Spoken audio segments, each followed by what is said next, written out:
네, 글로벌 인사이트 가보도록 하겠습니다. 글로벌 주식시장의 주요 이슈를 심층적으로 분석해 드릴 거고요. 이 시간은요, 펠리즈 투자인리서치 김민수 대표 나와 있습니다. 대표님, 어서 오세요. 네, 안녕하십니까. 네.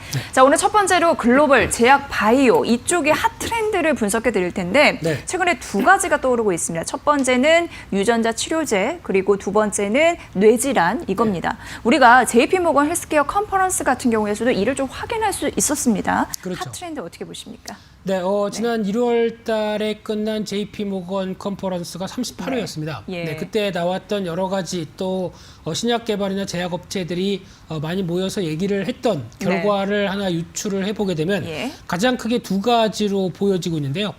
기존에 이제 파이프라인이라든가 미래 성장 전략에 대해서 많이 얘기를 했었는데 그중에서 두각을 받는 게 앞서 얘기하셨던 유전자 치료제와 뇌질환 관련된 쪽이 가장 앞으로의 핫한 분야가 아닐까라는 관점 쪽에서 좀 더 주목을 하고 있고요.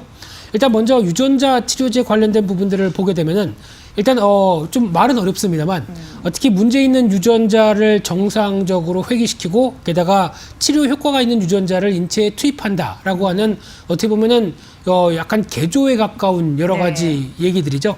그런 관점으로 봤을 때 세계 유전자 치료제의 현황을 보게 되면은 과거보다 앞으로에 대한 전망들이 상당히 또 긍정적인데 대표적으로 2018년도 같은 경우 대비해서 한 내년 정도까지게 되면은 거의 5배 이상 성장할 정도로 빠르게 성장할 것이다라고 바라보는 입장 쪽에서 주요 유전자 치료제 관련돼서도 어떤 글로벌 제약사들이 상당히 빠르게 움직이고 있고요. 2017년도부터 대표적인 노바티스나 길리어드 관련된 쪽에서도 치료제를 출시를 했고요. 이번에도 작년 같은 경우도 블루버드라는 회사까지 동참하면서 이런 어떤 유전자 치료제에 대해서 계속 연구를 시도를 하고 신제품을 출시를 하고 있는데 특히 기존 같은 경우는 유전자 치료제가 낮은 생산성의 한계를 보였었습니다. 그러다 보니까 아무래도 좀 부담이 있었다라고 보여지고 있는데 기술이 발달하다 보니까 이런 비용을 낮춘다라고 볼 수 있는 상황들이고요. 그래서 제약사들의 현황들을 한번 살펴보게 되면은 이 글로벌 제약사 로슈 같은 경우 작년에 유전자 치료 업체를 스파크라는 회사를 한 5조 원 정도로 투입하면서 인수를 했고요. 그러다 보니까 앞으로 이쪽으로 나아가겠다라고 하는 전략들이 뚜렷하고요. 또나 로슈의 강력한 경쟁자죠. 이 바이오 마린이라는 회사 같은 경우도 최근에 혈우병 치료제, 유전자 치료제 관련돼서 유럽과 미국에 허가를 신청을 한 상황들이고요. 그러다 보니까 이 바이오 위탁 생산이라고 하는 CMA 업체들 같은 경우도 앞으로 유전자 치료제와 세포 치료제를 좀 적극적으로 검토하겠다라고 하는 그런 상황들이다 보니까 경쟁은 계속 커지는 그런 흐름들이고요.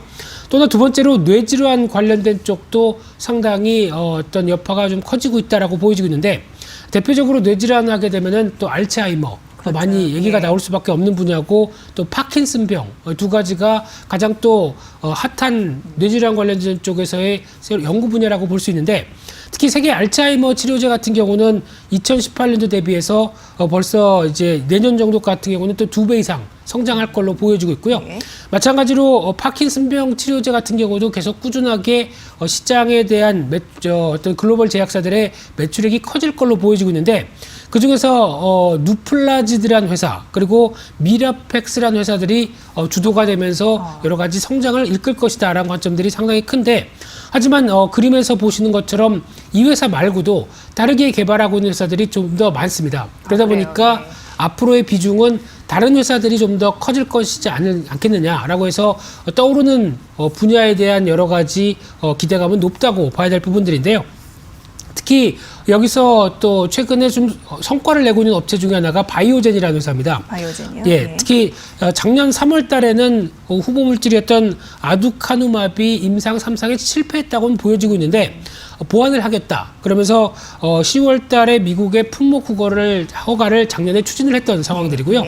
또 화이자 같은 경우도 신약 후보 물질 관련돼서 한 7,400억 원에 인수를 한 상황이다 보니까 또 기대감이 높아지고 있죠. 게다가 또 다케다 제약 같은 경우도 뇌질환 관련 파이프라인을 10개를 공개를 하면서 또 일라이릴리라든가 로슈 모두 다 이쪽에 대해서 공략을 계속 하고 있는 그런 분위기인데 그러다 보니까 국내 업체들도 이와 비슷한 쪽에 발맞추면서 성과를 내고 있다라는 데 네, 초점을 네. 맞추고 있는데요. 대표적으로 ABL 바이오 같은 경우도 퇴행성 뇌질환 치료제 관련된 쪽, 그리고 파킨슨병 치료제 쪽에서 성과를 보이고 있다고 보여지고 있고요. 또 앱타바이오 같은 경우도 마찬가지로 앞타바이오죠. 같이 이어지고 있는데, 또 하나 유바이오 로직스 같은 경우도 좀 더 두드러진 성과가 나오고 있습니다. 예. 대표적으로 미국 회사와 현지 합작법인을 설립을 해서 이 플랫폼 기술과 이 항원 전달 기술을 같이 접목을 시켜서 변화를 이끈다고 보여지고 있는데요. 그러다 보니까 이 호흡기 세포 융합 바이러스 관련된 백신들, 요즘 코로나19 때문에 여러 가지 호흡기 관련된 바이러스에 대해서 문제가 계속 나오고 있는 상황들인데 조금씩 관련해서 성과를 내고 있다는데 또 초점을 맞추고 있고요.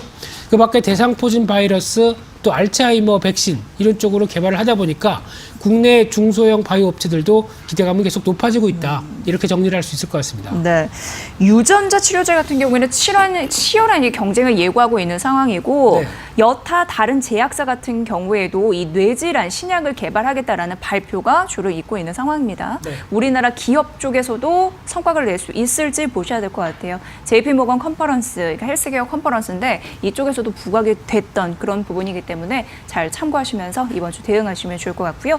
두 번째로 넘어가 보도록 하겠습니다. 최근 조사 결과 보니까 전기차 ESS 이쪽에 쓰이는 배터리 리튬 이온 2차 전지인데요. 이게 지금 이제 20년이니까 10년 후에 네. 뭐 17배 늘 것이다 수요가, 이런 조사 결과도 나오고 있습니다. 그래서 이 키워드를 잘 알고 있어야 되는데요. 중국 쪽에서 특히나 ESS 에너지 저장 장치인데 그렇죠. 이쪽에 좀 힘을 쏟는 것으로 드러나고 있는데 네. 중국 상황 어떻습니까? 우리나라와 좀 연결돼서 설명을 좀 부탁드릴게요. 네, 중국의 또 다른 ESS 굴기가 시작되지 않나라는 쪽에서 네. 또 위협감은 커지는 그런 상황들인데요.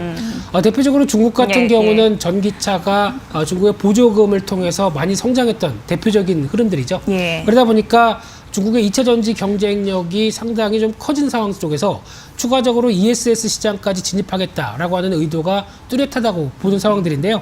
그러다 보니까 중국 정부의 지원, 게다가 중국의 내수 시장을 기반으로 어떤 높은 성장성을 보여줄 걸로 기대를 하고 있는 상황들인데, 그러다 보니까 글로벌 ESS 시장에 대한 규모는 저희가 생각하는 것보다 빠르게 확대될 걸로 보여지고 있습니다.